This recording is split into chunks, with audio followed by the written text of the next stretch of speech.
অশান্তিতে রাখছে। টাকা দিচ্ছে হইলো রাজীবকে, টাকা দিচ্ছে বাবুকে, টাকা দিচ্ছে আরমান সোহেলকে। বাবু, রাজি, আরমান, ঠিক আছে, সোহেল এরা কারা?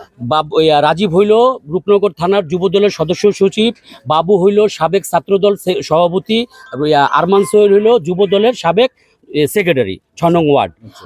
আর ওই কোরবান আর কাল্লুর নেতৃত্বে টাকা উঠায়া ওরা আওয়ামী লীগের দোসরদেরকে টাকা দিয়ে যাচ্ছে। ঠিক আছে, ওদেরকে কিন্তু বস্তিবাসীদের কোনো উন্নয়ন করতেছে না। মসজিদটা বেশ কিছুদিন ধরে 5 তারিখের পর থেকে, আগস্টের 5 তারিখের পর থেকে বস্তিটা ভাঙা, কিন্তু বস্তির কোনো কার্যকলাপ করতেছে না। রাস্তা ভাঙা, এখানে গ্যাসের লাইনের সমস্যা। ঠিক আছে, ওরা টাকা নিচ্ছে কিন্তু কোনো কার্যকলাপ করতেছে না। আপনারা যদি বিশ্বাস না হয় আপনাদের এই বস্তিবাসীদেরকে জিজ্ঞেস করেন, তারা একই কথা বলবে। একবার আমার ওখানে উপস্থিতে টাকা দিয়ে কিছু ঘর কিনছি।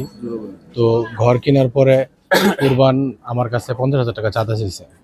ঠিক আছে, এই চাঁদা দিয়ে নেই দেখে আমার গায়ে হাত তুলছে, আমার মারছে। ঠিক আছে, অনেক ভয়ভীতি দেখাইছে।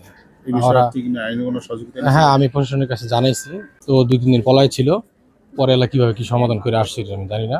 হুমকি দেয়, দেখাই দিব, হ্যান করবো তেন করবো, বহু এগো কথা মতো চলতে হইব। এই বাবা, আর কিছু না।